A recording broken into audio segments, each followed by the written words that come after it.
Welcome to the deep dive. Today, we're taking on Bajaj Finance, Oh, interesting. one of India's, well, leading financial institutions. Yeah. We got their Q2 FY25 investor presentation, Okay. and it is a lot. I bet. But we've, Yeah. dug through it all, and Yeah. there's some really fascinating stuff in here. Yeah, Bajaj Finance is, they're part of the Bajaj Group, right? Yeah. Which is a big deal in India. Yeah. And they've really focused on that mass affluent segment, Right. offering everything from those consumer loans to the mortgages. Right. And they really want to deliver those strong returns, Yeah. but also embrace the digital side of things. Yeah. It's a tough balance. Yeah, so let's break it all down. Okay. Recent performance, Yeah. what's their strategy, Yeah. and what does it all mean for, well, the bigger picture. So See? the executive summary, kind of a mixed bag for Q2. Right. I mean, on one hand, huge AUM growth, assets under management, Yeah. lots of new loans. Yeah. Customer base is growing like crazy. And even their employee count is way up, which is interesting in this economy, right? Yeah. But on the other hand, though, Yeah. loan losses are up, Right? which is hurting their profits Yeah. and that return on assets. It's like growth versus risk playing out in real time. Yeah, it is. But here's the thing. Okay. Despite that, they're still pretty optimistic. Really? Yeah. Huh. They're still saying they're going to hit 100 million customers Wow. in FY25. That's a big number. Yeah. So what's driving that confidence? Well, we got to look at where the growth's coming from. Uh-huh. One big driver is urban B2C loans, right? So consumer loans in cities. Yeah. Makes sense. I mean, Cities are growing, demand for credit is growing. right. But what's interesting is how Bajaj Finance is tapping into that. Uh-huh. They're offering a whole bunch of products. Right. And they're using technology to reach those people. It's like they're riding that wave of, India's economic growth. They are. And they're not just sticking to those urban B2C loans, Oh, so they're diversifying. Yeah. Oh. Think about their mortgage business, for example. Okay. Mortgages are a huge part of their portfolio. Right. And Bajaj Housing Finance, their subsidiary, Okay. they're seeing strong growth across all those mortgage products. Wow. So it's not just gadgets and vacations. It's like helping people buy homes. Yeah, exactly. Wow. It shows they want to, meet all those financial needs for those customers they target. Right.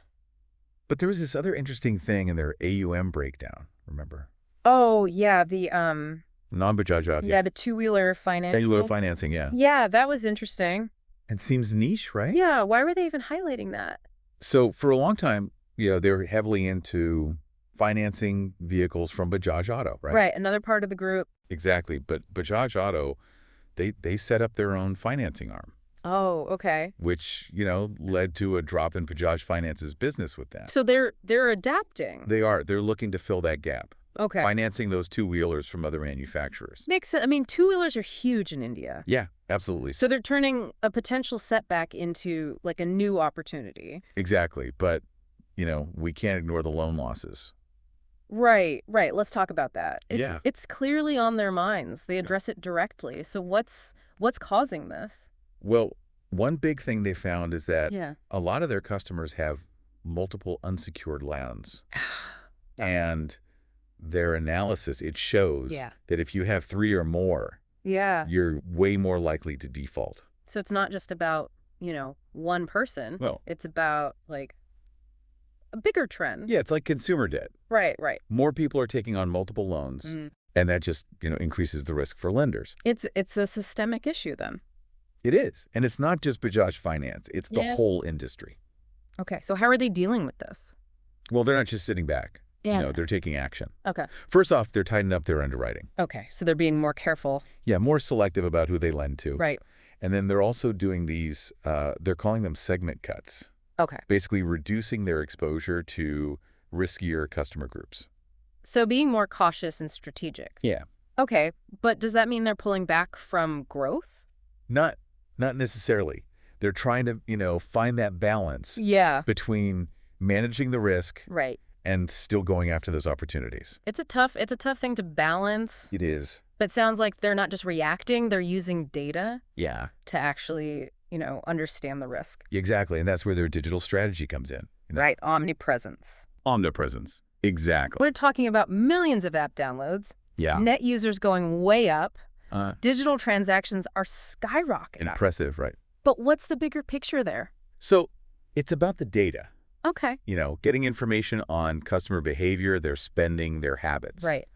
All of that feeds into their risk models Okay. and helps them, personalize that assessment for each borrower. So they're not just making things easier, they're making No, smarter decisions. exactly. It's data-driven risk management. So are they confident that this is going to work?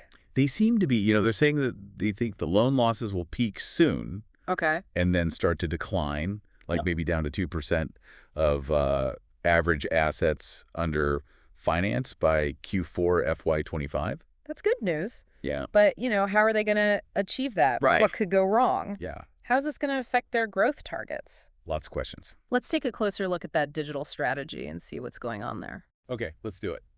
Stick with us. We'll be right back after the break. We were talking about those loan losses, right? And how Bajaj Finance is using all that data and technology. Yeah, they're really data-driven, Yeah. And this whole thing with the multiple unsecured loans really shows that they saw that trend in their data, right? Saw that connection to defaults, and boom, they took action. So those segment cuts, the tighter underwriting, that's all? Exactly. It's like playing defense with the data, right?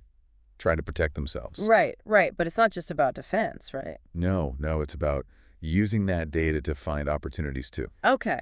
Remember, omnipresence. It's not just about, doing stuff online. Yeah. It's about gathering all that information on customers. So behavior, spending habits, all that. All of it, yeah. And then they put that into their risk models, Okay. which means they can really personalize that risk assessment for each person. So it's more than just a credit score, which can be pretty basic. Exactly. It's about getting a real picture of their financial health, Makes sense. Right. Someone might have a bunch of loans, Yeah. but still be a good borrower if they can handle it. It's about looking deeper, Yeah.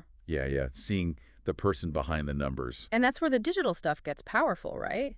Because they can do this on a huge scale. Exactly. It's not just about the risk either. It's about personalizing everything. Okay. Like, imagine offering a loan with a slightly higher interest rate All right. because the data says, hey, this person's a bit riskier. Right. But not rejecting them outright. Exactly. It's finding that balance, Between the risk and the opportunity. Exactly. And that ties back to their whole ecosystem idea, right? It does. If they really know their customers. They can offer them the right products, It's all connected then. The data, the digital stuff, the products, the risk, it's All part of the plan. impressive. They're not just, reacting to stuff. They're, No, they're shaping the market. speaking of which, they've got that 100 million customer goal, right? Yeah. Do you think they'll hit that with everything going on? It's ambitious, for sure. But remember, they're not just growing organically. Right. They've got this cross-sell franchise thing going on. Oh, yeah.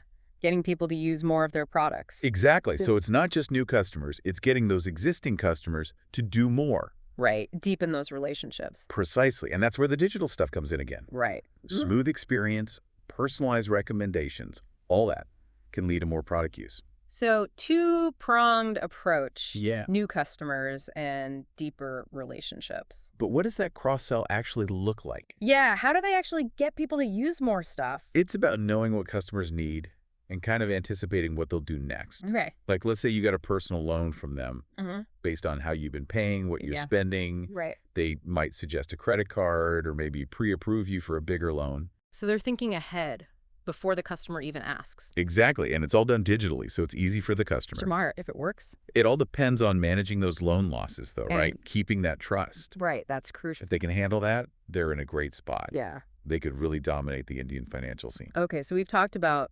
performance, strategy, risk, all that, and the digital side. Yeah, a lot of ground covered. But there's this one big piece we haven't really dug into yet, Bajaj Housing Finance. THFL, yeah, they're a major player in the mortgage market. And their results tell us something about the whole housing sector, right? Exactly. Sounds like we're about to go even deeper. Let's do it. Let's explore BHFL and how it all fits in. Stick with us.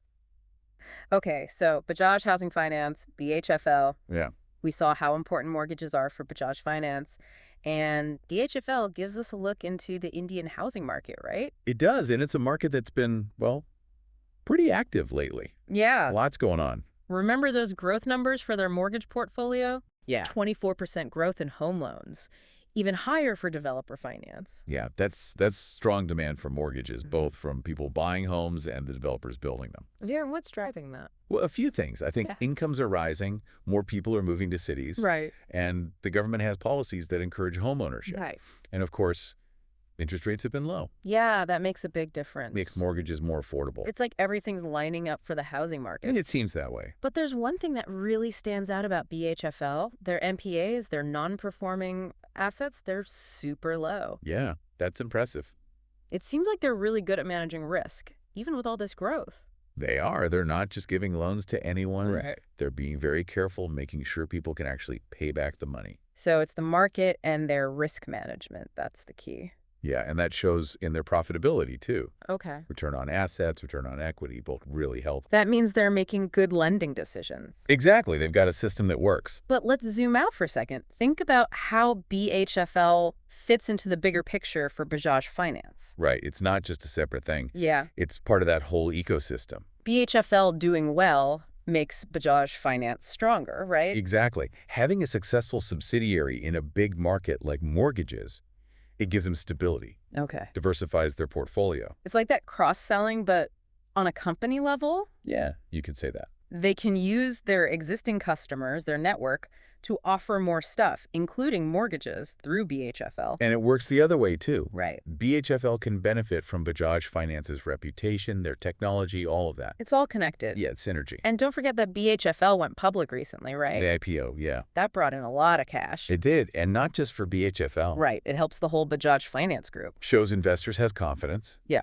And that money can be used for all sorts of things. Growth, new ideas, expanding into new areas. It's like success building on success. Yeah, a positive cycle. So they're building this financial empire.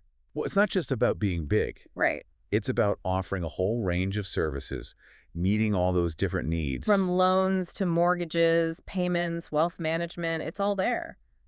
And they're using technology to connect it all, make it seamless for the customer. So they're not just keeping up with the digital world, they're leading it.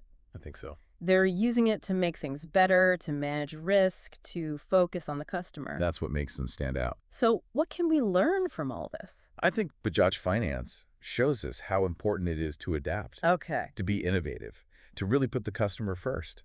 That's good advice for any business. Absolutely. Well, we've covered a lot today. Bajaj Finance's performance, their strategy, what they're aiming for. They're definitely pushing boundaries, Yeah, changing what it means to be a financial institution. they're one to watch, for sure. Definitely. And I think their story shows that even when things are tough, there are opportunities out there. If you're willing to change, to adapt, to try new things. Exactly. Well, that's our deep dive into Bajaj Finance. Hope you found it interesting. Lots to think about. We always encourage you to keep learning, do your own research. The world of finance never stands still. Thanks for joining us, and until next time, keep diving deep.